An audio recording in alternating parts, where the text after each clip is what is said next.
जय शिव जय शिव।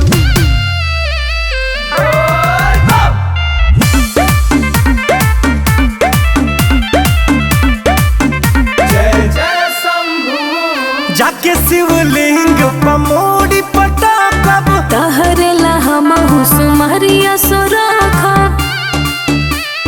ए का सुना, जाके शिवलिंग पमोड़ी पटाकब तहरेला हमहु Sumaria सोराखा।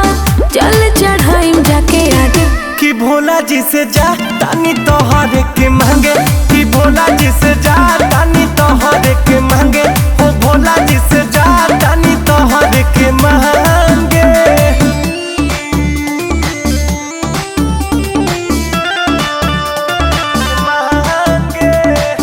presented by Adishakti Films.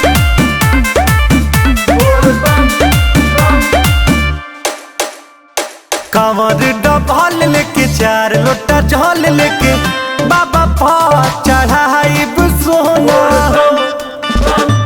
पूजा पाठ के नाम तोहर धाके अर्जी लगाइम सोना हो। सब कुछ मिलेला हो मांगेला जे प्यार से, खाली केहू लौटे ना बाबा दरबार से। भीड़ बड़ी दुआरा पर लागे कि भोला जी से जा तानी तोहर के मांगे, हो भोला जी से जा तानी तोहर के मांगे, हो भोला जी से जा तानी तोहर के मांगे।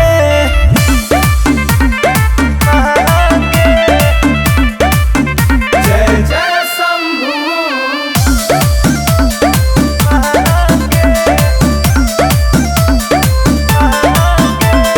चिंता न कर हाथ मोर धार, संगे चल देव घर गोरी हो। दसों जोड़ी करके हाथ जोड़ी बाबा लगई है जोड़ी हो।